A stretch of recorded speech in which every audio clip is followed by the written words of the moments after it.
On a strawberry. Listen. Oh, did you hear the spit that is gathered in my retainer as I said strawberry? No, I didn't. I can't say it properly. Strawberry. Oh, that was alright. It's the thing about retainers, like, a lot of saliva ends up trapped underneath the retainer. So then I've got to, like, suck and swallow. It sounds disgusting, but, like, if I don't, there'll be a build-up and it will, like, bubble as I talk. Wait, so I don't think my retainers, like, fit me properly or some shit. No, they definitely don't. If you're sitting there, like... I hope there's not I hope there's not points in the podcast I see you just, like, I hear that. And I'm like, I know exactly what the fuck just happened. And I've got to edit that. Anyway, hi everyone. Welcome back to another episode of Mind Tank. We've made it through the wonderful world of body mods and now on to a new topic.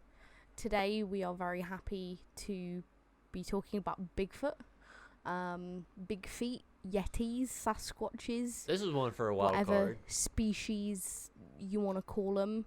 We'll probably end up on the topic of other mythological creatures, other creatures known in folklore, and whatever else we get onto.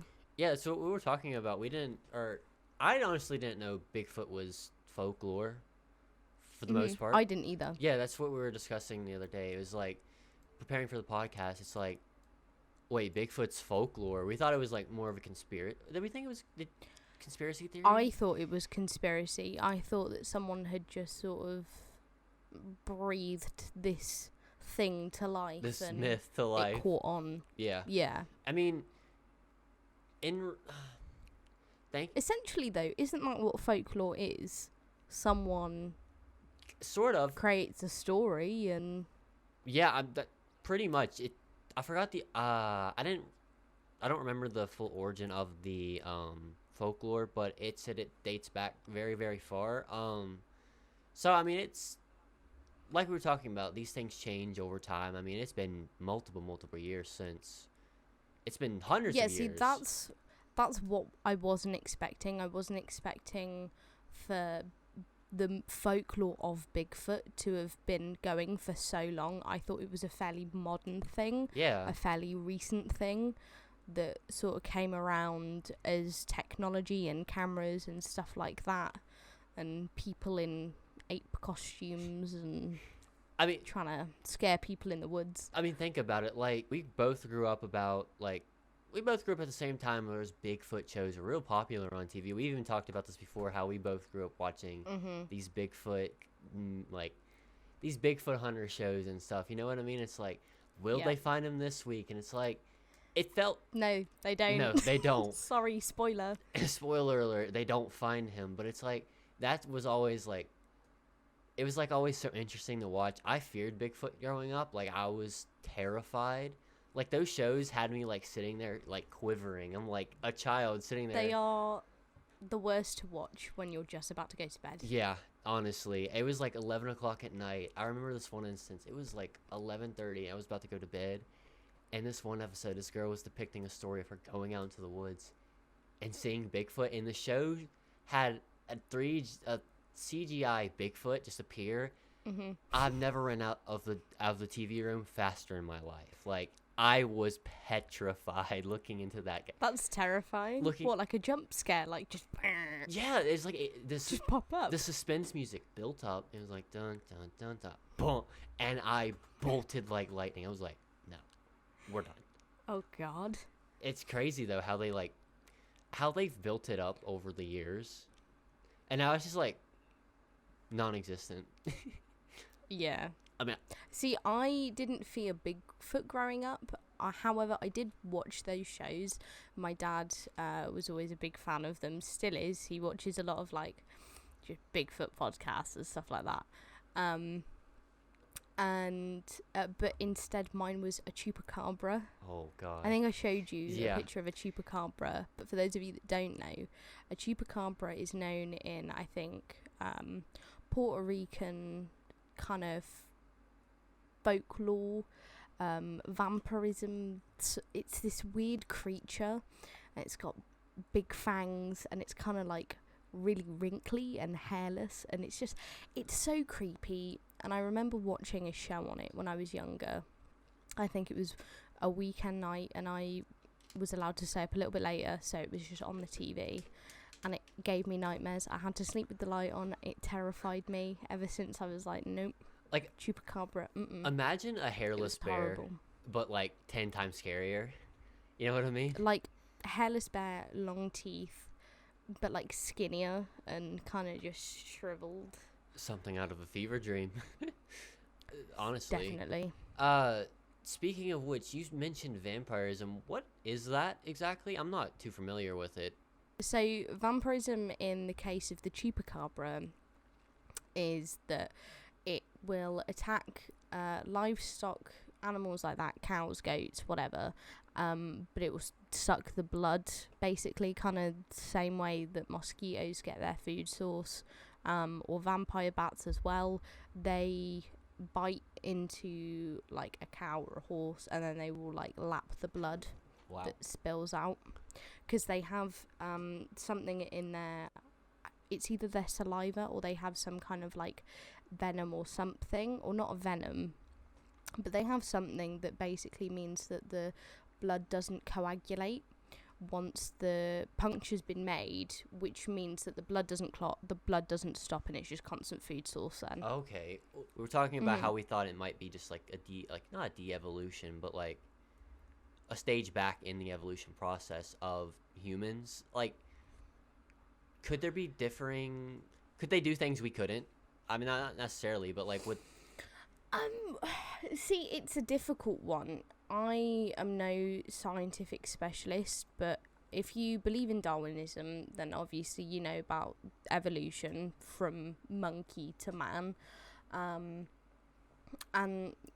kind of in the middle, more towards the end of man, there's this humanoid, ape-ish kind of hybrid. Homo erectus, I think, is probably one of them. I don't know. We're Homo sapiens. Neanderthals is one of them. They probably could do things that we can't do now. I would presume that because of the time zone that they had to have been around, they would have needed to be stronger than we are, more durable. I feel like are gonna devolve, or we're not gonna evolve past where we already are, because we have houses, we have a steady food source for the most part, and a water source and a form to hygiene, and and places to sleep that's safe. So there's not really much in the way of like natural risk for us that isn't weather based anymore. And they are a lot each other. Yeah, they're a lot taller and stronger than the average. Like, for example, a Bigfoot is on average a lot taller than man, just the average man. Yeah. It's like when you mention our stability and our comfort, it's like comparing them to us, it is a very, very big difference. It's like they have to survive not only in the wild, but like literally how we come up, where our environment, you know what I mean? Our environment makes us, essentially.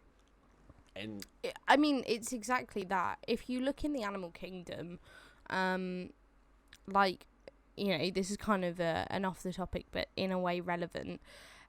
You don't really usually see in a natural occurring instance of animals suffering with obesity.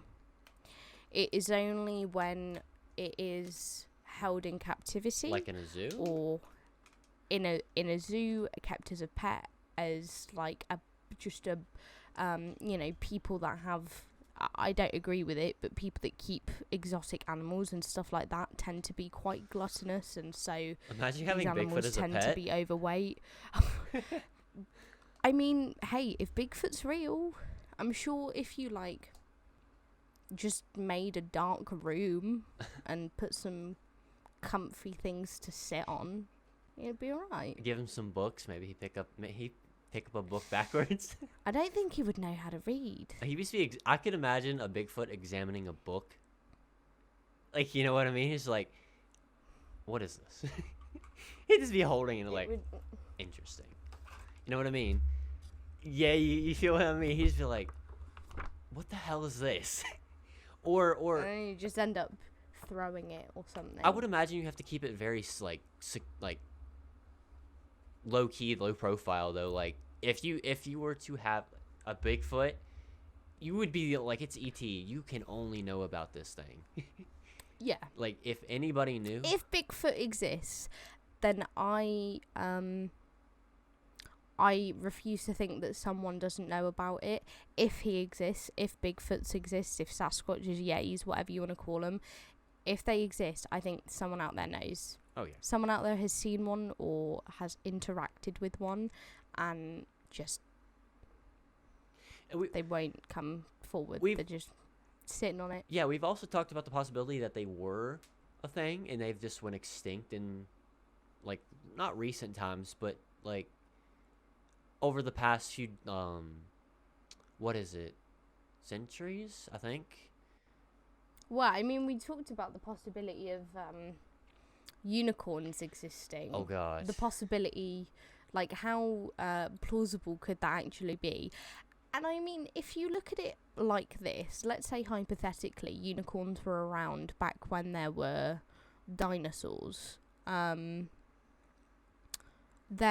or maybe just a little bit after, realistically their horns should have decayed by then and should have ceased to exist with the rest of its remains other than the skeleton, because the horns should be made out of the same thing as the nails, the teeth and the hair will be made out of, which eventually decay anyway. So it could just be that we find a horse skeleton. Yo, imagine no proof of a horn, right, because it's decayed, because it's not bone. And then, nope, it's just a horse. I think it's archaeologists. Like, imagine just being out there, like, how they dust things through the dust or the sand. And it's like, you come across these... the pattern of a horn. No. Just imagine, like, finding, like, these bones, like, I'm on to something. It's a horse, but it was actually a damn unicorn. It's, like, the biggest finding of their life, and there's just no horn. It's like... there's no horn. There's no proof of the horn, so you're just like, oh. I think the biggest thing that was offsetting me... not offsetting, but it was, like... that kind of... it's like that string of hope that I'm holding on to that, hey, maybe it may have existed. It's like, you said Scotland that's their, not mascot or something like that. Yeah, the unicorn is the national animal of Scotland. So that kind of like holds me on to like thinking, maybe they know something we don't. Maybe the past. Yeah, unicorns are very predominant in Scottish folklore, which it was to my surprise. I didn't think that the origin of of unicorns, or at least the focal point of where it came from and where it's most predominant in folklore would be Scotland. Yeah. That also brings me to another point, how Bigfoot's believed to be folklore between the American and Canadian people. I think it was Native Americans. Don't quote me on that, however. But jumping over to the Yeti, he's the Abominable Snowman. He's more of a Eastern type of he's more Eastern folklore, I believe, if I'm not mistaken. Colder areas. Yeah. What would that be? Russian folklore, potentially. Mount Everest. Damn, I forgot where Mount Everest is. We literally did this research, what was it, 2 weeks ago? Abominable Snowman folklore. The Himalayas, so a range of mountains over Asia. Yeah, so more Eastern. Yeah. I've seen the Yeti and the Sasquatch being... Tibet. Yeah. So I've seen the Yeti and the Sasquatch been in comparison a few times, and it's like they're not very much alike. However, there's like these areas with their own kind of, not mythos, but like exotic creatures. Like we had Bigfoot, and I assume Mount Everest had the Yeti for some reason. Again, I was like 8 or 9. And then there's just multiple other ones, just like that there and that there, and it's like that. It makes no sense now. Growing up, it's like, how are you going to compare Bigfoot to Yeti? What are they not just similar, but a kind of this difference between a grizzly and a polar bear? One, well, that's true. Is a lot more suited for colder environments. I think it's because I assumed the Abominable Snowman to be a monster more than a. I didn't assume Bigfoot to be a monster, more just like a bear to me, like an overgrown bear, like. And then the Abominable Snowman was a monster. Maybe I just watched too much Scooby-Doo growing up. I think so. Because, yeah, the Abominable Snowman is folklore. Yeti is also folklore. Yeah, so. I mean, it would make sense how they could be compared now, or seeing it now, more or less. See, the first instance I had with Abominable Snowman was not Scooby-Doo. It was Monsters, Inc. Oh. So I never feared the Abominable Snowman. I thought he was going to bring me snow cones. Dude, there was a scene in Cars, the ending of Cars, and it's like literally the end credits. He's like, "Snow cones, anybody?" And that's. They always look so good, right? Like, I don't even like lemon, but I would eat that. Dead ass. It's like, and you just wasting them, throwing them on Sully's hairy back. Like, oh my god, what a waste! Like, come on, man, share. Gosh. You just unlocked a memory I forgot I had. Oh, yeah. The thing about Disney movies to me growing up, though, is, like, I never grew up on the old Disney movies. Like, I watched Snow White.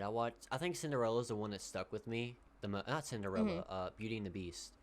And, like, I grew up on Cars and The Incredibles and Monsters, Inc. Not Monsters, Inc. A Pixar kid. Yeah, a Pixar kid, literally. And it's like, and Toy Story. Toy Story was a main one. I didn't realize how old those movies actually are now. Like, Cars was 2006. I would have been 4. And then... I would have been 5. Yeah. Almost 6. Right. So, I mean... And then I look back to, like, the old Disney movies, like the princess movies. And they're, like, in the 90s. I could have swore they were, like, the 70s. Snow White was made in the 40s. What? Yeah. I didn't know that. Like... Snow White is one of the oldest, I think, like, watchable, documented, animations? Yeah, I think so. That's crazy. Snow White. Okay, yeah, so Snow White and the Seven Dwarves is a 1937 American animated musical fantasy. 1937. I mean... Yeah. I think, what movie was it? Most of the movies they're remaking now, like Beauty and the Beast, they're not... How old is Beauty and the Beast? Before I go off rambling about that. Well, Cinderella is 1950s. Sheesh. Beauty and the Beast is 1991. Okay, so yeah, that's, like I said, that's what kind of caught me off guard. Like, most of those movies that have been being remade are, like, throwing me because, like, I could have swore they were just as old as, like, Cinderella or, Snow White. And these movies... Nope. Were literally developed like maybe 5 or 10 years before I was born, and I was like, I grew up under the impression they're kind of old. So when I was like, as I got like 14, 15, I was realizing these movies are kind of getting old. I'm like, I'm only on the brink of it too. I didn't watch The Incredibles though until I was like, hell, I don't know, 15. That's one thing. I never watched The Incredibles movie fully. I never got the hype. You've never watched the entire thing? I mean, I've watched the entire thing. Oh, okay. Like, I went... But, like, not until you were older. Yeah. That's one of the... Oh. There was, like, that oh, my God. A fever dream from the Tinkerbell movie. Or Peter Pan movie. It's, like, that reel of, like, the 3D clips and stuff they had... Or CGI clips and animations. It's, like... The Incredibles was one of them. And it was, like... I'll never get around to watching that, but I love the, nostalgia it gave me. That scene. Yeah. Yeah. Oh my god. Do you regret, like, not watching it when you were younger, though? Because I feel like it is very much a, like, as much as I love it, and I have my reasons for loving it, but it is, like, it is very much a kid superhero film. Like, I've grown from Incredibles to, like, Marvel, but I made that, like, jump. Yeah. You know? I mean, it seems like a reasonable jump, to be honest. I mean, I watched it in a time period where... Like, I was not involved with the internet, but I was around the internet. So it was like, I kind of... Memes. Yeah, I do kind of regret it. in a sense because I didn't get to experience it like everyone else talks about it. So in that sense, I do regret it. However, I'm glad I watched it to a point where I could understand it in a sense. Yeah. Like, I can go back and watch it now and understand it to a degree I didn't understand it before. Right. But I also understood it to a higher degree than I would have at, like as a kid. The age. Yeah. Yeah. In a sense, though, I feel like that kind of ruins it. Like, in some instances, it ruins it. In other instances, it doesn't. Because oh, no, yeah, definitely. You have a very different experience viewing films through the eyes of an innocent child and as the eyes of an adult. Because when you're an adult, you pick up on the jokes that they leave in for the adults, the sexual jokes and the extra hidden bits that the kids don't get and completely flies over their head. But you're there and you're like, yeah, SpongeBob, I do know what you mean. And I think you're a naughty sponge for doing that.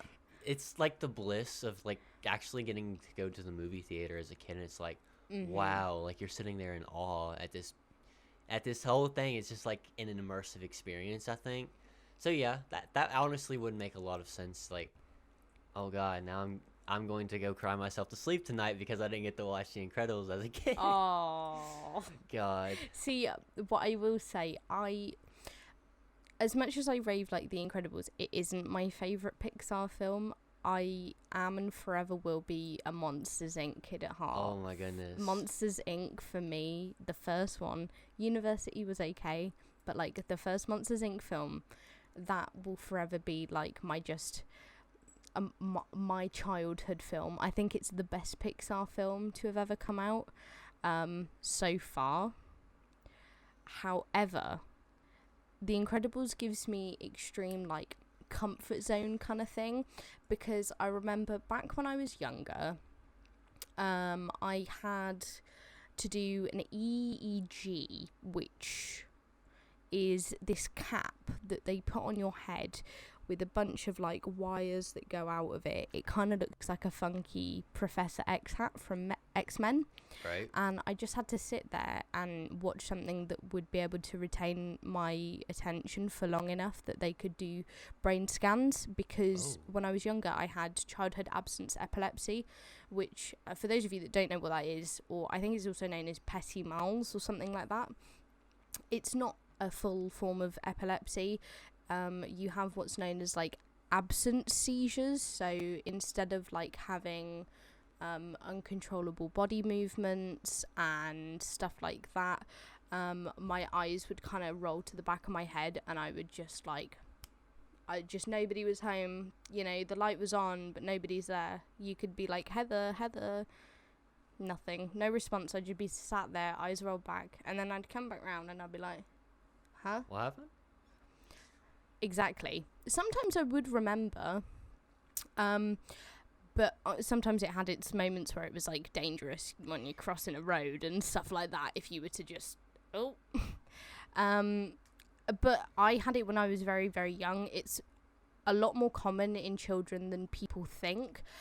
It means that you're more prone to developing the more like common severe types of epilepsy further down the line, but it is treatable. Would you have I haven't had anything since. Like, I am not on any medication. I haven't had an absent seizure since I was maybe like 10, 11. Would you have to I receive like monitoring to make sure that isn't like developing as you get older though? Like the I haven't had a neurology appointment since my last one. My last one was when they basically did the checkup after they took me off the medication. So they put me on this absolutely disgusting liquid medication, and I couldn't hack it. I didn't want it. I would have, honestly, child Heather would have rather have had the absent seizures than have to drink that medicine. It was vile. Oh my god. It wasn't painful or anything. Like, I was just sat there chilling, so it wasn't really like it affected me in any way. Apart from when I once wanted to go to a zoo, or no, I went to a zoo on a school trip, and they wouldn't let me in the bat enclosure because they were worried that I would like midway walking through the bat enclosure. I don't know if in zoos in the US you have this, but in the UK there's these big, like, almost kind of warehouse buildings, and you can go into, and the bats are just free flying in the dark. No, but Oh. what Yeah, the that's like hell? super common at loads of zoos. It's cool. I got pissed on once though by a bat. Yeah, peed on my head. Yeah, no, we don't have that, but there are a lot of caves that you can just there's literally a cave like 10 miles from my house. You can just walk in. And there's bats. Oh, You go in about 500 yards and you see a bat and it's like, "What's good, my dude?" And it's like come down and slap you in the face or something. see, my granddad has a pond in his garden on my mum's side, so they'll get fruit bats that would like fly over sometimes. Yeah, before I moved recently, there were bats in our neighborhood. They were really bad. They lived in our chimney, and we had to like get it cleared out, but they would just keep coming back, and it was against my wall, unfortunately. Oh, So it proposed a health risk, and we had to continue to deal with that. However, I would hear them chirp and mate. It was a rather interesting experience, to say the least. I can't say I've ever experienced or heard what a bat mating would sound like. You don't wanna, because and a lot of times it was very disrupting. Oh, Like, I can imagine. I'm just trying to sleep. No respect, god damn it. I'm trying to record. They don't care. You could just like slap on the wall. You can hit a wall with a pillow and it's like they shut up. Hey, keep it quiet in there, god damn it. I'm trying to record a YouTube video. No, it was super strange. That brings me back to the zoo though. Like, I guess our zoos would be very different. You said you have a warehouse as a zoo, or no, the bat enclosure. Oh. So like I guess the easiest one that I can like describe and show to you is the one that I went to and kind of like have been going to like since I was a little kid, like almost family tradition to go. right? And it's called Chester Zoo, and it is like amongst one of the biggest zoos in the UK, and they have this bat house basically, and this is what it looks like. Let me show you my screen. Usually it's darker than this, and they will just be free flying all around here and you just walk through. Okay, so when you described a warehouse to me, for some reason I imagine like a warehouse you would find in like the Dorset side of Chicago. See, like technically it looks like a warehouse from the outside, but it's not, like it doesn't look like that from the inside. It's like a Like enclosure almost. Yeah. Okay. So you can see them like hanging upside down That's pretty interesting. on trees, and like Oh no, you that can would see them fly and stuff like that. Like my granddad once took an infrared camera in and just so that he could see them flying around. That would be so cool, because like It was very cool. I mean, I assume infrared is like the heat visual camera, like you can read heat signatures, or Yes, Yeah. I think so. Or Or at least like night vision. yeah, something like that. That would be so neat to see, like just to walk in, and like it feels like you're walking in looking through a COD scope. You know what I mean? That would be so unreal, almost. But yeah, it was. But as a kid, I wasn't allowed in, or at least when I was younger, because they were worried that I would just like not. Well, wouldn't you be walking with someone? I would be, but because it would be dark, I suppose they wouldn't see me like just go absent. So I would just stand there, and then they might just leave me in the bat enclosure, just stood there by myself, and then I'll come around and I'll be like, "Oh, where is everyone?" You know. I think I had a very, very rare fear of bats growing up. Maybe not very rare, but I've always had sort of long hair since I was about 9 years old. So it was like that my family was always like getting like, I guess as a tease, like getting inside before dark before the bats nest your hair. Ooh. And I'm like, now that I'm older, it's like been 10 years, yeah. It's like, why the hell were they trying to traumatize me? Like, the bats aren't going to land and nest in my hair. Like, they barely swoop down at you anymore. It's like, not anymore, because they barely swoop down at you. They just come by. You know what I mean? It's like, Parents say the weirdest things to like get at their kids to you when you're younger. Oh my god. Like, I remember when I was younger, I don't know who it was. I remember distinctively a family member, and I know now why they did it, because it's obvious why they did it. But I remember when I was younger, someone told me that the ice cream van, when music played, it was out of ice cream. Dude. So for so long, I thought, oh, it's making noise, it's out. No way. And I don't know who told me, but somebody led me to believe this. And so it wasn't until I then got corrected, and I was like, no. And they were like, yeah. No, when it makes noise, it means it's like, come buy ice cream. And I'm like, oh. How old were you when you realized this? Because that would be like... Well, see, here's the thing. I knew in America that when it made noises, it meant come get ice creams. But I thought it was different. Because I see it in films, and I thought, like, oh yeah, you know. So you thought only in the UK? I just thought maybe only in the US that they have it where music plays to come and get ice cream. That's terrible. Have you ever got ice cream from like an ice cream truck though?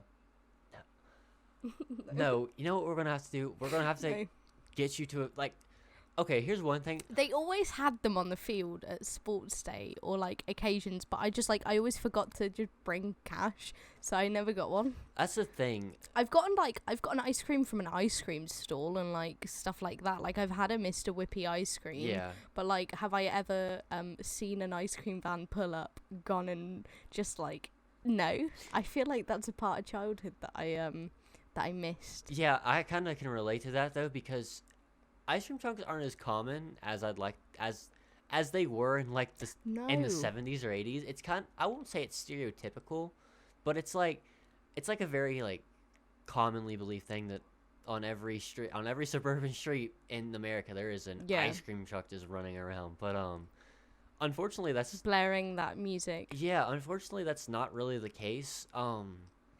For our town specifically, there was this van that would just travel. Like, it was literally just a tease. I don't know why they fucking did it, but they would ride around with ice cream trucks slapped on the side with red rims and like bubblegum stickers on the side, and they just play the music. They'd go on the main street. They just play the music. They were coming back from sporting events is what they were doing, but they'd go through towns. They're not even selling ice cream. They'll slow go down roads.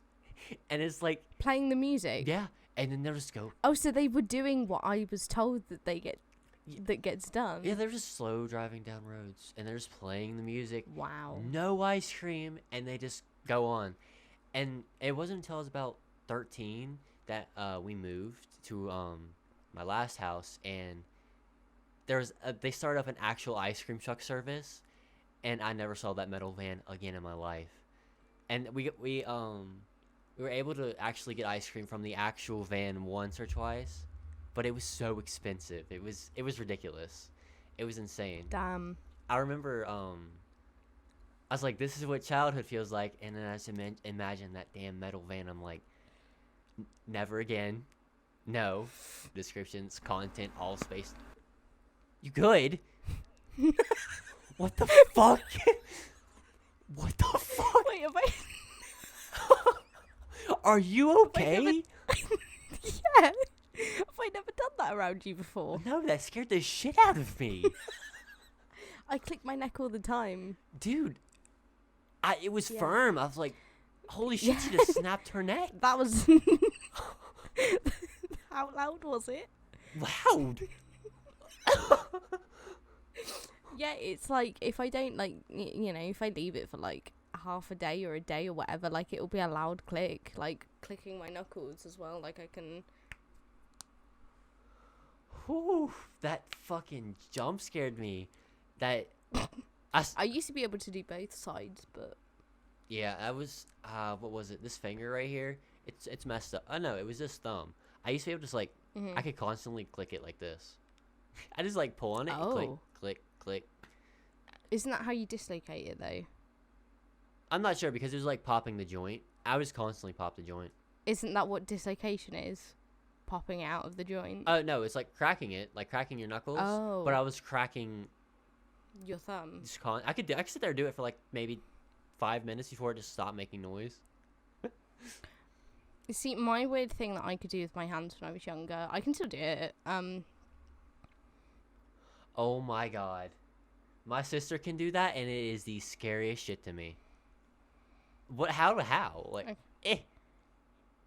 It's weird because, like, your body, like, technically you have control over these parts, because when you fully, like, clench your fist, these parts of, like, this part of your finger bends anyway, but not many people are used to having the functionality of just being able to move the tips of their fingers. So if I were to hold my finger still and like, that is exactly how I taught myself to do it, because my mum could do it, and I thought it was cool, so I was like, oh, I want to learn how to do it. So I just, like, I would do that, and then one day I could just do it myself, so now I can just bam, bam, bam, bam. Huh. I would be almost scared that if I did that first and then tried to bend the middle part, it would, like, fuck up my finger. Oh, I do that a lot sometimes, like, it'll kind of, like, go in. What like the hell? Oh my god, that is, like... It's the worst with the pinky, because the pinky one, like, is the most, no. like factory resets almost. Oh my god, that looks so unreal, almost. God, that's what I was thinking about with Bigfoot, because like you said, from monkey to man, it's like monkeys are able to do a lot we're not, like, not acrobatically, but like, well, I mean, they have more dexterity in their feet than we do. Yeah, and I could sit and watch a monkey just do things for hours on this. That's one thing. Monkeys are so fascinating, aren't they? Yeah, I was thinking. It's like I'm sitting here thinking about how do I word. I just love watching monkeys just do them. I wasn't gonna get into this topic. So I was do you know what? We'll get into this topic another time when the episode arrives. But I was just with my housemate, and it was just before Christmas or just after Christmas. I don't remember exactly. But we had ordered food, and we were just watching monkey documentaries. It was very funny at the time. Were you high? I mean, I wasn't going to say it. Like, they're so much more fascinating when they're stoned, you know? Yeah, I mean, I wouldn't know. Well, I mean, you wouldn't know, but they are. Yeah. I'll assure you they are. I could imagine, though, because... I have some good recommendations if you need them. There's a specific one on Disney Plus. It's called... it's a National Geographic one, and it's called, like, Monkey Kingdom or something. Yeah, I found myself watching a lot of those Disney those Disney documentaries before. Yeah, the Nat Geo Disney documentaries. Yeah, before all the shows and stuff came out, like in the upcoming weeks for the Mandalorian, I was like, I have the subscription. That's all I would watch before WandaVision and all of the Marvel content came out. It was just animal documentaries. Exactly. It's like, okay, well, I have this Disney Plus subscription, and I'm not going to watch the Disney movies I've watched 40 times over. It's like, fuck it, let's watch a panda documentary. Exactly. It's like, all right, let's. I was into it. I was like, let's learn. Let's, like, I was like, let's see. I don't know. See, one of my personal favorites it's called Hitler Death Squad. No, that's not it. That's not it. Sorry, I'm scrolling through Disney Plus right now, and it's just a World War II section, and it's just Hitler Youth, Hitler Death Squad, Dawn of the Nazis, just in a line, and then 9/11 Firehouse. All right, I think we need to go back to monkeys. Where's the monkeys?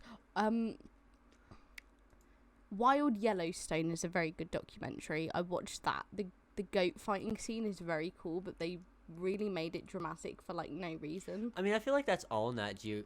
That brings me back to television and how they like to like especially with the Bigfoot shows, everything was so done. It's like Yeah. they like to do it too on Nat Geo Wild. I mean, I get it. Like they're passionate about what they do over there at Nat Geo Wild. I grew up every set. They're making cinematography essentially out of real life, like animal kingdom guff. Yeah, and they're very passionate about it. I grew up every Saturday. My dad would put on Nat Geo Wild. He genuinely wanted to teach us about these things. Like I learned a lot about the outback from my dad, and that knowledge is something that's invaluable, honestly, because Nat Geo Wild taught me a lot, like growing up, because being homeschooled, I didn't have that hands-on with most things. Like we didn't get to go on field trips to the zoo or like a bunch of different stuff where we have a teacher like telling us different things about that. So it was like my mom would teach us what she could about it through the book, through her pamphlet and stuff, but having that, like having my dad also be there like helping out was a big part, like especially with that type of subject. It was like I remember how it was also dramatic though, and it was like we'd laugh at the most serious parts of it too, because like they'd have this like suspense build up, and then these two like goats would headbutt each other, and it's like we had to start busting out laughing. And it's like it was so dramatic for no reason. But I mean, again, they're super passionate. It added comedic value to us. I thought it was great though. Yeah, To us it did, but I mean I think it captured as well what they wanted to put across. Like it had that kind of more than just an animal documentary kind of thing to it. Yeah, I mean, if you were that like type of not type of person, but like that's what you find most interesting, where you can sit down and take that very super seriously. Like I mentioned earlier, how when to sit down and learn about pandas, it's like if you're that type of person, not all the time, but with your media and what you intake, it would make sense that you would enjoy something serious like that, something more dramatic. And where they went crazy though is with the Bigfoot and the Yeti and the more conspiracy kind of based things. It's like especially with Bigfoot though, because those I'm surprised they don't have any documentaries like that on Disney Plus. Any Bigfoot documentaries? Yeah, the show I was on about was called Meet the Chimps. Interesting. My stick twirling. I have it over there. You brought it in so proud last night. You were literally you're like holding on to it. You're just so proud of it. I'm like, I want to ask, but then at the same time I don't, because I don't want her to like feel embarrassed. No, not at all. I take pride in my stick. That's where we differ, because apart from when I hit my nose with it and my funny bone. Oh god, I was spinning it, and so it was picking up speed, obviously, and then I just didn't move my arm in the right way quick enough, and it smacked into my elbow full speed, and I was just like, ow. Yeah, when I was growing up, I was like obsessed with like ninja stuff, so I've always like dreamed of having a sword, and never dedicate myself to one. But when I start watching Star Wars, they have bows in Star Wars, bow staffs. Ooh. So I have a stick out in the backyard. I'll just occasionally practice with, like twirl it behind my back, up around my head, bring it over, and you know what I mean? See, that's what I'm trying to teach myself to do with this stick. Yeah, I know, but when we first moved here and everyone was like window peeping at like our shit, I'd be outside and I'd be like twirling it. I'd be like really getting it though, and I just hit myself in the chin.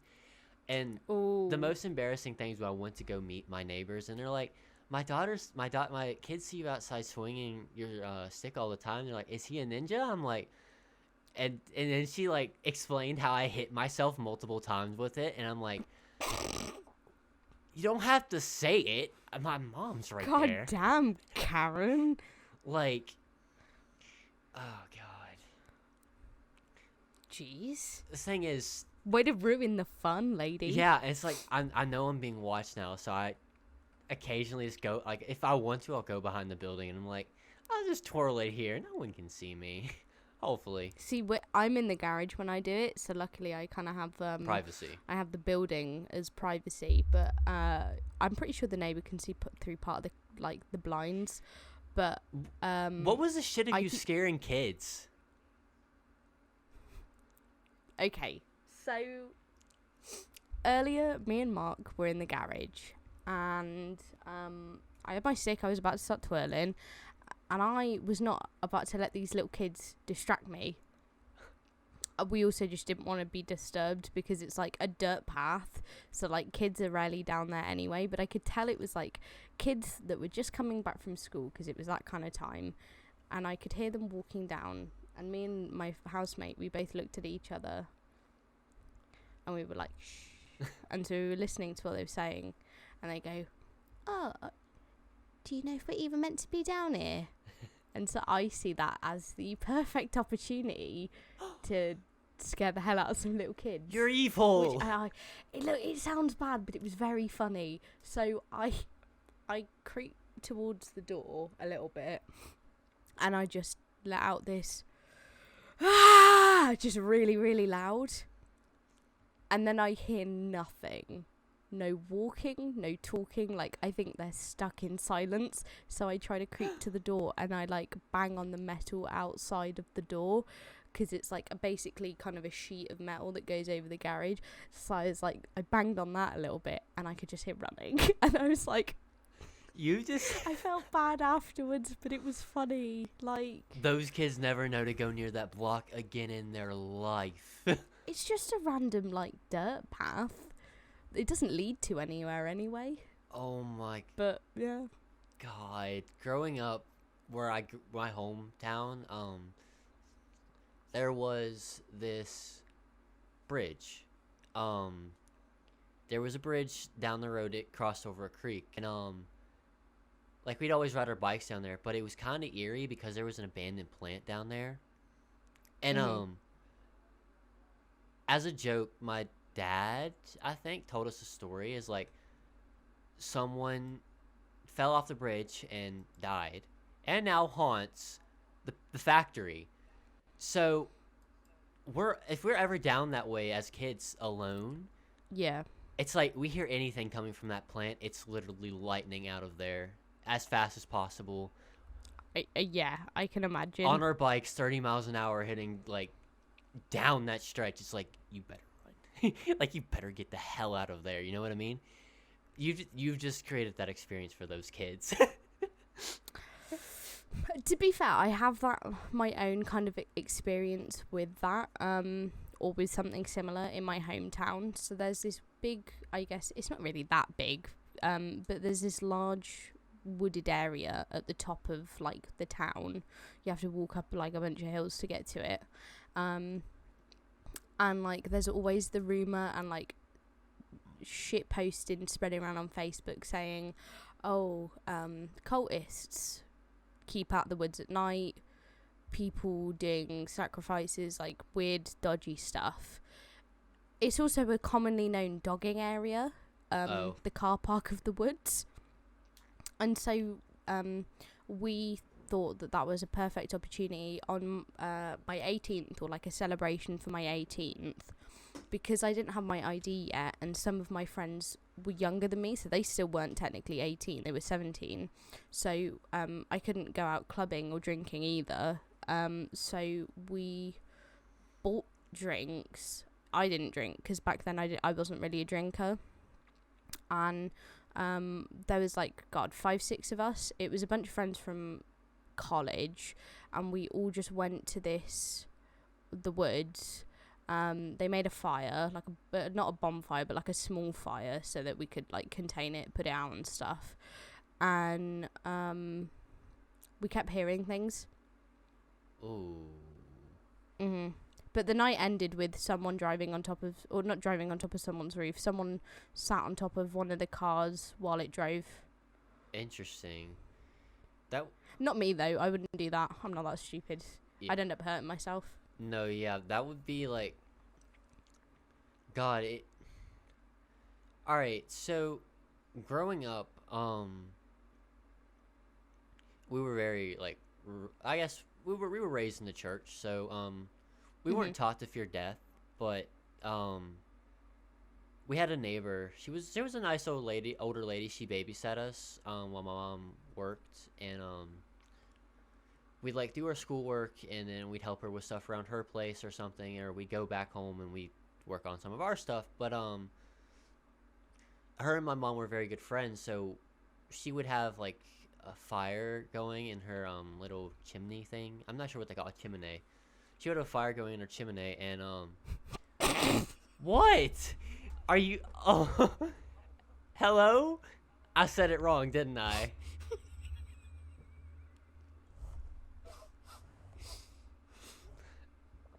I thought I was gonna spit the water. Oh, that was the worst time to start drinking. Chimney. Chimney? Chimney. Okay. So, she had a fire going in chimney. Okay. I'm so sorry. I just can't stop thinking about chimney. Chimney. I was like, chimney. Oh, God. So, there was a point in my life, though, as a kid, where I was terrified of the world ending. And it wasn't necessarily due to how I was raised in the church, but it more or less fueled that in a sense, because... What, like a 2021 God's gonna smite you apocalypse Armageddon kind of world ending? Well, no, it was more or less kind of like... I guess I feared death a lot back then, put it lightly. I didn't want to die before I got to do everything I wanted to do. So the world ending kind of fucked with me. And I was a firm like believer it was a sign of the times. Like, you know what I mean? This is Y2K world ending bullshit. Computers go out, the world goes out. Yeah. So I was like, I don't know how old I was at the time, but she was telling this story, and I remember I never looked at her the same after this, but we have a state park near us, or where I used to live, we had it near us. And she was explaining the story of her and her brothers coming, like they had crossed them out and they were coming back one night. And they, I'm getting chills thinking about it. Thank God I can see my surroundings, because I would be freaking out. But she explained this story where they saw a deer, and it just kind of looked at them with like it just looked dead at them, and then like it stopped them dead in their tracks because it just would not move, and they didn't want to hit it. And then all of a sudden, like I guess I don't know if she was exaggerating or not, but like a flaming tire out of nowhere on this mountain just start tumbling after them. It was some strange shit. Like, it freaked me out as a kid. Like, and it chased them out of the out. They call it the holler here, which is the woods. Oh. Okay, so they chased them out of the holler, and like, there was more to the story I don't personally remember. Again, this is just bits and parts of it, but I remember that story completely freaking me out. Like, it was dark. It was 2 o'clock in the morning. I don't know how old I was, but again, I was like sign of the times kind of things. Like, that's weird shit, you know what I mean? Like, that just doesn't happen everyday life. So I was like, holy shit, this is kind of influencing that more. Like, is the world ending? And then I'm very grateful that mindset did not stick with me, because I would not want to have that type of paranoia. No. I feel like when you view the world like that, or when you view the world in a specific way, it can become restrictive on what you allow yourself to then do, or like how you allow yourself to be. Yeah. Because if you're afraid of everything, then you're not going to live your life to the fullest or get everything that you could get out of life, or that you might want to get out of life out of fear for whatever reason, whether that's rejection or fear of something bad going wrong. Or getting haunted. Yeah, I've noticed. Or injured, or... I mean, if it's going to pose like a very serious risk on my life, I won't necessarily jump to it, but like with this building and like with driving different cars, like learning to drive a stick shift, or like asking just simply for help. My parents have a thing of not asking for help with things, like they can do it themselves, which, okay, that's respectable. Like, they are very independent people, but like, if I'm looking for something in a store, I'm going to ask for it. Yeah. You know what I mean? I'm not scared to do that. And it's like at this building, I don't know what I'm doing, but I want to learn. And because I want to take that experience with me. It's like I'm jumping to things that I wouldn't necessarily do many years ago. It's like, I don't feel like doing, I don't know how. It's like, I want to learn how. You know what I mean? I'm the exact same way. Like, I have a bunch of, I have a list of, like, content I want to make or kind of avenues that I want to explore down, and a lot of them will require a lot of skill, but it's something that I'm really interested in. So, I don't know why I said it like that then. It's something that I'm really interested in, so it's something that I don't mind putting the work in to learn. Like, I want to learn how to be able to edit a movie trailer. That is going to require a lot of training and a lot of watching and a lot of observation and note taking and practice. The same with figuring out how to make music, like make music, not just play music. Yeah. And a bunch of other stuff that I want to do. But like, if you want to do it, don't let the fear of like learning how to do it hold you back. Like, do it, you know? Of course not. And get your kick out of life, do it. You bring up a very important point too, like with the whole sit down, observing, taking notes. Sure, you can watch. I know this is my with the previous video I edited on Premiere Pro. It's like I learned these tutorials how to edit these transitions, these slide-ins, these pop-ups, but like I'm literally cloning at that point. I have to I have to observe, play around, and apply what you've learned to different areas. Like I sat here just the other day for like an hour or two just watching different YouTube videos. I'm observing how these people do their thing, and I'm like, I'm finding a sense how to do it on my own. And it's like, I don't want to copy no one. However, of course, I want to find innovative ways to make it unique to me, and observing and taking notes. And like, it's like I look at somebody's clip, I'm not trying to critique them. It's like, but how would I do that? You know what I mean? Yeah. And this podcast has been something I've also, like, I watch your edit and I watch mine. I look back on my own edit and I'm like, but I could have done that differently. You know what I mean? It's like the exact same with mine. Yeah. It's like, it's a learning process. Everything is. And you're not going to be perfect at everything overnight. No. Or straight away. Oh, hiccup. Straight away from the get-go. It's not even about just being like perfect, just like trying to find the style, because even just with my content overall, it's just like trying to find the style that makes me stand out, that makes me that creator I see in my head, that YouTuber I see in my head, that's like shaping or helping change the world. You know what I mean? It's like, how do I see you? What is your style? How are you changing the world?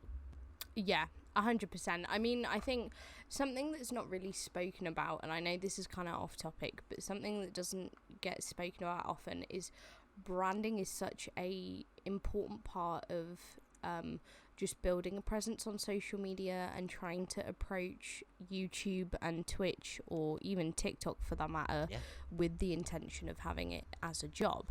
It requires so much outlook on your branding, because your branding, like, regardless of if you are playing an alter ego or a character or a person or a persona, or you are just being authentically you, like, you need branding that will fit that and that will match that.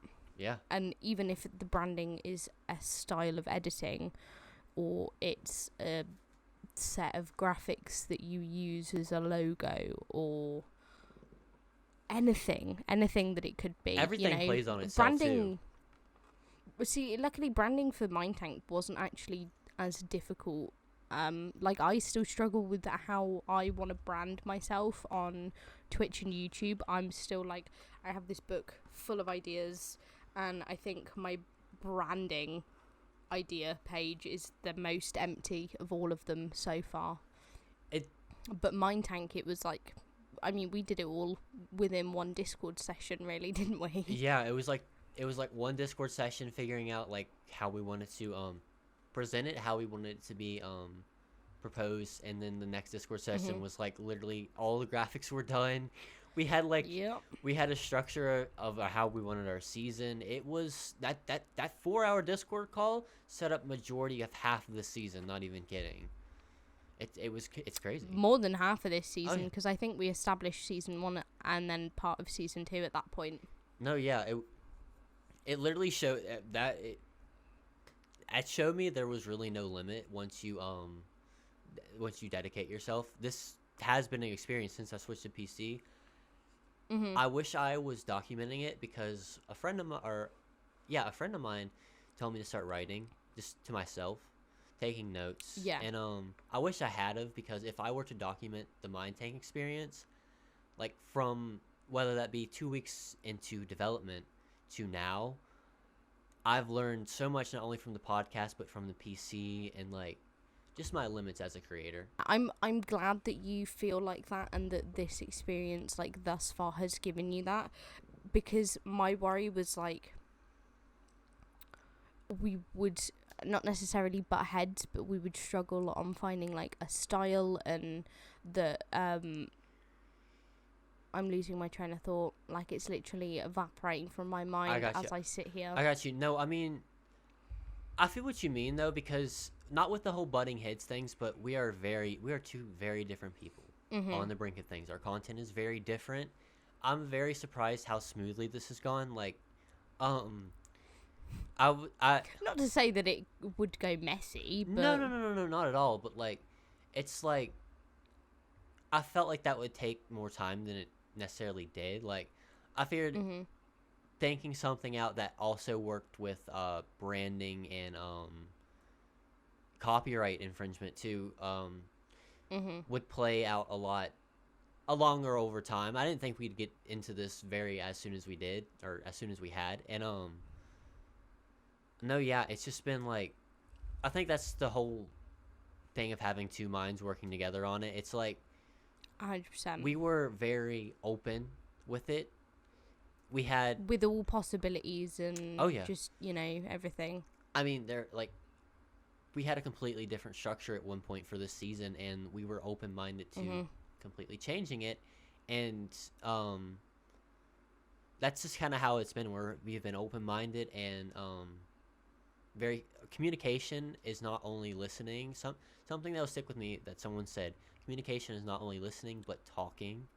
It's like communication is discussing. It is a conversation that presents different ideas, different topics, different points of views, because we are two different people. We're going to see things 100% very differently, but in the end we were able to find the center point that we were both extremely happy with, and I couldn't be happier with how this all came along, honestly. 100%. I mean, we've never really had or I don't think we've ever actually in our entire time of knowing each other had communication issues, or like issues of not being able to speak to one another or express our feelings or whatever, because we naturally have a very, I would say, authentically comfortable kind of chemistry as a partnership, as a duo. We bounce off each other, but in a complementary way. No, yeah, definitely. As for communication issues, we come from two different parts of the world. Well, not really, but at the same time, our link. We come from different walks of life in a lot of ways, though. Some similar, some different. Our only communication issues have come with our lingo. I think earlier was a good good example of that, because I said get my stuff together, and you thought I meant something completely different. And it's more the way you worded it, because the way you worded it, it looked like you were asking me what I meant, as if I said get your stuff together, and I was reading through the convo and I was like, but I didn't say that. What's he on about? No, yeah, it's part of how I talk. If I think I mentioned this before, if you talk to me off camera, me now is a completely different person. Like, it's just how I hold myself, how I want to hold myself. Yeah. It's like when I'm more relaxed, it's like I can be very upfront with things too. It's like I have a different approach to things. That's I think it goes to show just how much I value this, though, just content creation as a whole. Yeah. Because like, if I'm just relaxing, and I wouldn't meet a relaxing energy with this because of how I value it. I want to meet it with the most professional level I can, and like again, back with the communication thing, that's like we speak on a very value met level. It's like our how we treat this and how just conduct everything as a whole. Yeah. Because I mean, because we already knew each other and were already like good friends from the start, we already had that sort of level of respect, which made it easy to kind of go into a working environment, I feel. Yeah. Because it is very different to just hanging out with someone, because there's a lot more to stress about and potential to butt heads, but it's making sure that you both are able to like express yourself in a healthy manner, like talking and listening just as important as each other, because it's important to be able to listen to what the other person has to say so that you can see other perspectives and other avenues and points of views and ideas. But it's also important that you are heard and that your point is across, because like, you know, it's nice to be heard. Yeah, of course.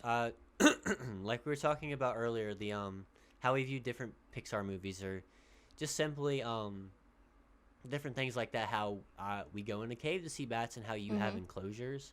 It's like those are the type of conversations I love to have, like experiencing in a different manner or hearing of a different experience. I learned the value. It's nice to learn about other cultures and experiences. I found myself diving deep into other cultures, not diving deep, but observing and just learning. It's fascinating to see just see the differences, honestly, like the different parts of the world and how things are done differently, honestly. Yeah.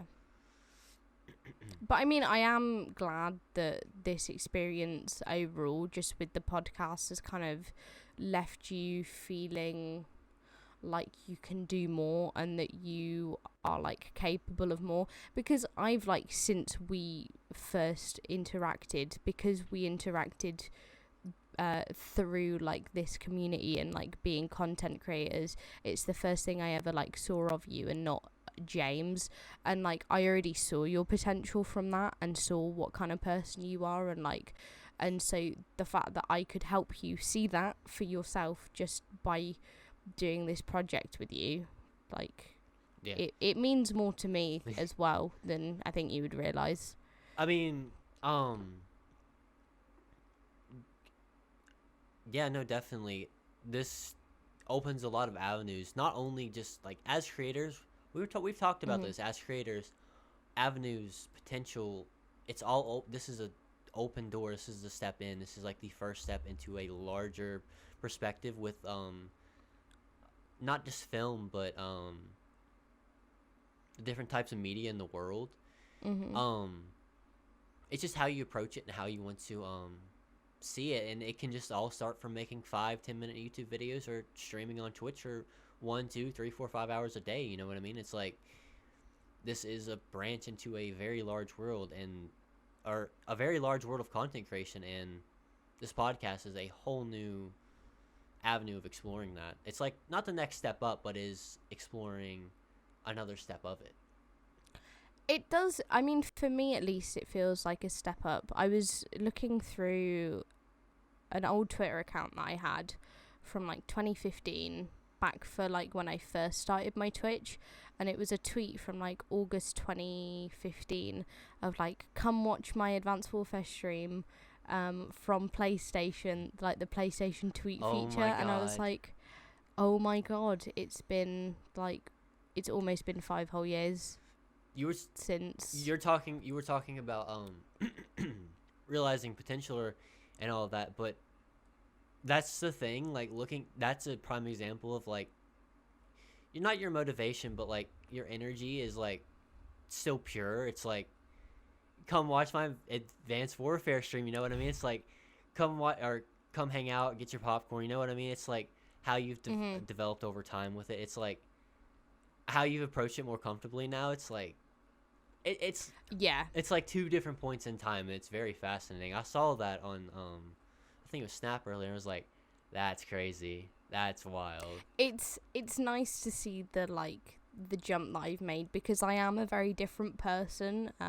Like I've changed a lot, more than I think most people between that time zone, because over a 5-year period I think I learned more about myself than I had in my entire life, and I made a lot of like I guess I had a lot of like soul searching and a lot of things to deal with and to learn, and so it's still a process, but Twitch has taught me so much through that, and streaming and making content. Like I've when I was younger I didn't so much have problems with any kind of like anxiety performance wise. Like I love being on the stage. School plays were my thing. I even had like a singing number where I would sing solo in one of them when I was like I want to say 7ish or something around that age. That confidence is rare, especially the little in kids. fir tree.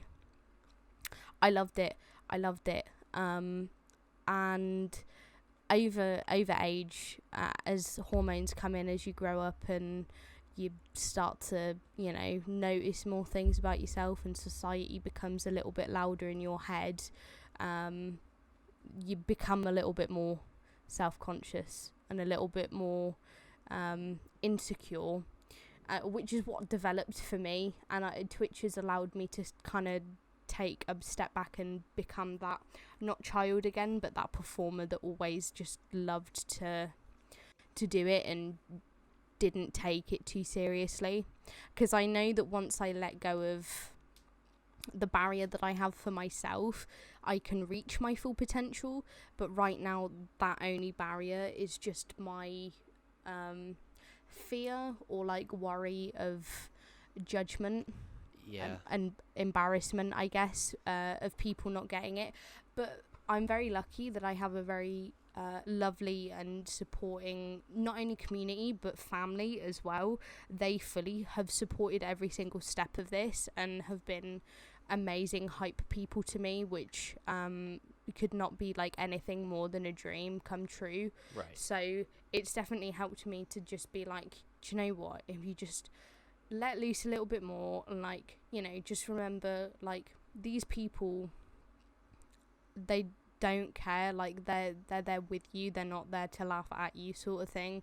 And so like I don't mind being a goof anymore in front of the camera. Like I'll sing karaoke nights, I've done Just Dance streams. Like if you had asked me to do something like this even a year ago, I would have said nope. A year ago I wouldn't have even used a webcam. Wow. Because I would have been worried that people would see me and like make fun of me, and I would get trolls. But that's because I've got like self-confidence issues with my appearance. But that's a whole different tangent. Yeah. We'll talk more on that in the future, because me using this face cam for the podcast and me using this and not using this face cam for videos it's something I'd like to talk about in the future, definitely, because I think we should make an entire just episode of that, or just at least a good subtopic of that. Yeah, I agree. Of just the worry, I guess, of the internet and stuff like that. Yeah. We'll find a way to fit that in somewhere into one of the episodes. I think so too. How you're explaining that, I can't say I really much so relate. However, growing up, I struggled with mild Tourette's and a very bad shaking issue. I'm not sure why that developed in me. I'm sure there was a few things that influenced that, but that I won't speak on. However, I developed a very bad shaking issue and Tourette's. I would stutter. Just a lot of things that I don't currently struggle with now as heavily. Tourette's, it's kind of when my anxiety is really bad, I will have not an attack, but like they flare up. And through content creation, it's like I don't think I would be a very self-conscious, like not self-conscious, I'd be a very nervous person. It's allowed me to break free of like the person I could have been, and right. I'm very grateful for that, because not only through content creation or just gaming alone, when I was a player, I was hyper focused. I wouldn't more or less be devoting that energy into the things I was stressed about or anxiety. It was like an escape for me. So Yeah. I would stop shaking. I don't shake no more. I don't shake. Like the shakes were very, very bad. And that just went away, and I'm very thankful because, again, like I said, anxiety attacks bring that out of me. Yeah. And with the Tourette's, it's not really something that changed it, but I noticed during that time period of me gaming for those couple of years, I didn't have any issues. I thought it completely was away, but unfortunately it's not. However, it's not a very big issue. Well, isn't it known that Tourette's, like, you have more, I guess, frequent tics and... Bless you. Sorry, excuse me. More... I don't know why every time I sneeze it makes me cough afterwards. Sorry. More frequent tics. If you are, like, really anxious, like, you have more frequent ones, or sometimes they'll be more severe. Yeah, that's... Or, like, they're harder to control, or not control, because I know you shouldn't try to hold your tics in, because it is worse, but... That's the thing, I was very self-conscious about them, because since I was a very young kid, whether it would just be a tic with a swear word, or, just, like, making a certain noise, or twitching a certain way, it was like... I was embarrassed because I didn't fully understand it, and I wasn't being made fun of for it, but I was scared of being made fun of for it because no one around me understood that. You know what I mean? It's like I'm still very self-conscious about it. I don't want to be caught having a tic, like because I'm not sure of the reaction, and I don't know. It's definitely not good to hold them in, but it's like it's that mind state. It's like I don't want to. Of course, but at the same time, if it is a part of you and it is just, you know, what happens, ultimately your community will love and accept that person and you for who you are, because they are essentially there for you. That is, you know... That's what I'm working on incorporating. I mean, Sweet Anita, for example, is a great example. She's a Twitch streamer in the UK, and she very openly has Tourette's. She has dropped N-bombs on stream because of tics and stuff like that. And, like, she's gotten a lot of hate and backlash. She's had issues with... very bad stalking and stuff like that. She's been very, very targeted, and I'm not trying to say this to scare you, which I've just realised that it could be doing, but, you know, the way she's handled it is, like, inspirational and has probably helped so many kids out there, and it's brought so much awareness to Tourette's within this community, because before her there wasn't really, like, predominantly any streamers with Tourette's that were, like, big that you could look to for inspiration or for comfort, but now there is, and so it's people are more educated on it, and so I feel like in that sense people will be less judging because we're opening our ears a little bit more and our eyes, and we're learning more, and we're all becoming a little bit more aware of just, okay, not everyone is this black and white, like, perfect mental health, perfect body, perfect everything, you know, like, everyone has their things, their quirks, but, like, it's what makes us human. That's what I'm working on incorporating with my content. It's hard though, because, like, of course, it's not easy, especially if you know me or my content. You know why this isn't easy. You know the community I come from, you know the background that I will stem from. It will not be easy, because this is an ever-changing thing. Like, how I've aimed this has never been stable. Like me, I've never been very orthodox. I've been very unorthodox for a long time, with content especially, and approaching this, I want it to be orthodox. I want it to be easy to understand for people that will value it, And it would be very I don't want it to come offsetting either. That's the thing. I don't want it to be offsetting and unusual. However, I'm not going to let that stop me in the same sense. 100%. What I will say is, like, don't rush or feel the need to rush yourself to do it, because at the end of the day, doing it when you feel ready is the best time to do it. Doing it any earlier or any later than that, like, it's just gonna fill you with regret or anxious feelings and just won't be good. But like overall, because I know that it was like an anxiety of yours just going forward filming the podcast, luckily we don't film them live, so that if there are parts where we do just frantically need to cut something out, then we can do it. But like, there's still that nervousness and that worry, and I mean, I had it too initially filming the first few episodes. This is the first episode I haven't handled it. Honestly, I think you've handled it amazingly so far, and I think you can already tell the difference. And we're only 3 episodes in, like, you can tell the difference between the both of us already. I agree. Especially with your energy approaching this. I know I haven't been very video communicated with you recently. However, you have been with me, and your energy around it, or just your vibe approaching the time to record, has been very different, which is very not strange, but like, it was very easy. Like, it put me at ease, because I wanted, like, when we initially started, I wanted to be like, we'll be all right, you know what I mean? It's like, it's gonna, like, I want it to be that wall, like a wall, so you could like also collapse onto that wall too. You wanted to be the support, the rock for the both of us. I wanted to be the rock. Of course. So when I came in here all rock like, just planting myself down, like, it's all good. I noticed that, and it's like, earlier I was like, I was the one behind schedule, and I'm like, I don't want her to be stressed, I don't want her to, like, you know what I mean? It's like, I don't want to have to wait till tomorrow to do this and cause these, like, I thought she's worked all day to, like, prepare or whatever, and it's like, no.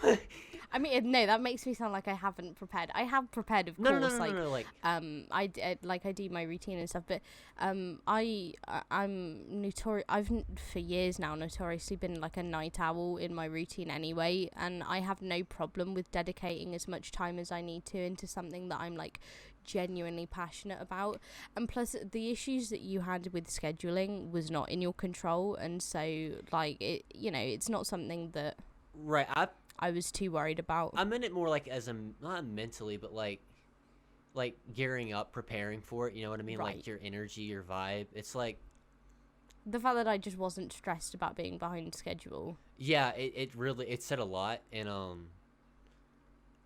well, I mean, we've had to do episodes last minute. This week is the first time that we're actually within our new weekly schedule. And so, if anything, we have more time, because we're recording this 2 days earlier, technically, than we would have usually, or 1 day earlier than we usually would. Which is probably why I'm so, like, at ease, but yeah. I mean, I knew that we had the time, so I wasn't too worried about it. I knew that we would make it work. Agreed. That's what I had to remember, is like, it's only Tuesday night. For me, it was, at least. It's only Tuesday night. Is like, because earlier I was setting the trash cans out, because our trash runs Friday, and it's Tuesday. I thought it was Thursday. I don't know what. You just reminded me. I don't think we've put the bins out. Let me just check out the window. Hang on. Someone did it. Good God. I accidentally pulled my chair in and, like, nudged my desk. Bring the whole damn setup down, like, Heather.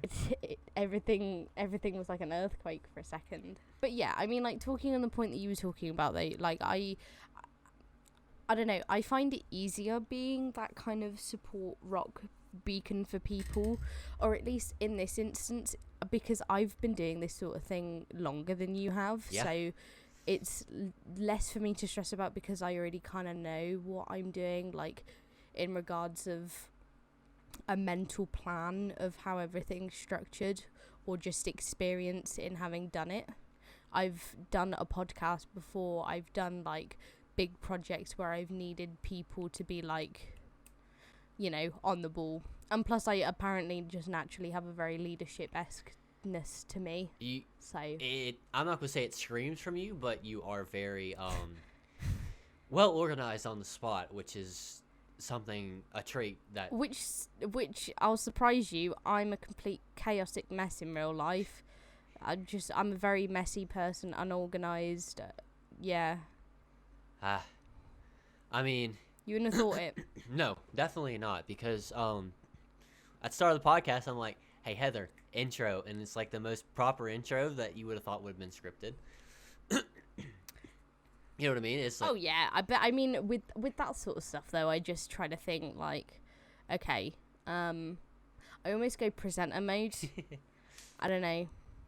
It's why I feel like I was kind of made for this sort of stuff, because it does just flow off the tongue. Like I'm very fortunate that I have friends that kind of like to hype me up and say, I remember a friend telling me like, you should go into presenting, you just have a voice for it and the flow for it, right, and the conversation for it. And I was like, oh, I mean, maybe, you know. Yeah, I mean, just not the news. They seem a bit the news boring. Is completely scripted, you know. Yeah. I wouldn't mind being a talk show host though. No, I mean, hey, if one of them gets cancelled, I would love to take over. You know what I mean? I'm not fussed on which one. They bring people from all over the world for these talk shows in America, which I love personally, because James Corden. When James Corden first aired, that's all I watched. James Corden every night. See, no Brits here, or there are probably some Brits here, but like Brits don't really watch the late night show with James Corden. We know him for Gavin and Stacey and some sort of sports quiz show that he did back in the day. Really? Back when he was a lot more like British humour, less I want to say corporate, or I guess like that would be the right Hollywood in his approach, you know, because now that he's in the States and he's a talk show host, you have to conduct yourself and hold yourself in a very different way to just a small time British actor on a comedy show, you know. Yeah. I think corporate would probably be the most proper way to describe it. I mean, it is very corporate, all of that sort of stuff. Yeah, it's not meant to be as an insult or anything. It's more or less no. a pure. It's just very professional. And yeah, that level of professionalism that in society is expected, and I mean, it opens a lot of doors for people. In the end, I mean, that's kind of why I pulled to what we're doing now. It's because it loses that sense of formality. Especially, like, with... I want to present myself professional as I can be, but, like, at the same time, I want to show people that it's okay to be yourself in the same sense. Like, you know what I mean? Like, not everything goes how they happen in Hollywood. I had to break... We still want to show you who we are as people without suitcases almost. Kind of being like, we have to conduct things this way. That's the beauty of the podcast, though, is me and you are in complete control of what is added and what we talk about and creative freedom, how it's done. Exactly. Yes. The beauty of it. Phone's away. I meant what I said. I wasn't gonna... I want to make up for last week's... Editing that was... My phone is genuinely like dead, so it can't be any form of distraction. Mine's on 12%, so... On this screen, all I see is my Spotify and then music very, very quietly. You listen to music? I should do that. I should definitely do that because I have a playlist. I find it helps me relax. Okay. If I'm like listening to music and trying to talk about stuff, I'm less like overthinking on what I'm talking about then. I listen to melodic rap, so I think that whole playlist would just fit super well with what we're doing. It'd be interesting to learn each other's like go-to podcast playlists. I think we should make one. We should both make a podcast playlist of like music that we would listen to while recording, and then we both have to just listen to each other's and just judge and just, or not judge it, but I mean, essentially it'd be like interesting. Like, I mean, it'd be interesting to see what like each other's go-to hype focus music kind of stuff is. You're gonna see I won't say How much Travis Scott am I gonna see? barely any. Oh. Because I for one have been breaking off of Travis Scott for not any personal reasons, but like just cause I'm just breaking out to different music tastes. Because last year all I listened to was trap and rap, and this year I am on R&B. I am on hyperpop. I am on not hyperpop is something else. Yeah, I'm on rock music and like and some kind of country music, but like not to the extent that it's crazy. But like, what was his name? Kid Rock kind of bounces between country and what do you call it? Leonard Skinner, Kid Rock, and Frankie Ballard. Kind of my just bounce between here and there. There's a couple songs. Yeah. All right, so jumping all the way back to our original topic, we've really went from Bigfoot to like mental health and streaming almost. It's been quite a tangent today. Yeah, it's been a long one. If you're still here, much love. No, but a question to you, Heather. You're a real one.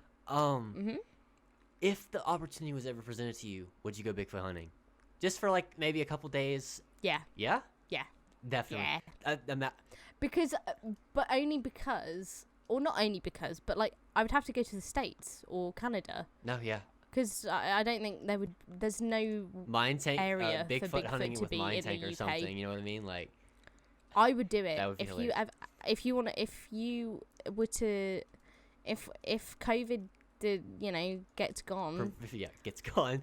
If COVID permits, I think. If COVID permits, maybe one day. I think that would be pretty fun. We could go. Wait, hang on. I've just had it.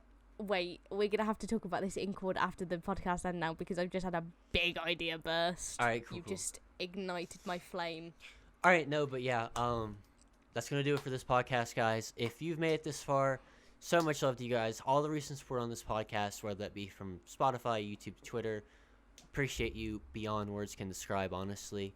Again, you can check out our Spotify and our Twitter. There'll be links down in the description below. Be sure to follow us over there. Be sure to leave us thumbs up on this video and comment some ideas or just feedback you have on the podcast in general, as this is a very different approach. And yeah, we'll see you guys next week for the next podcast.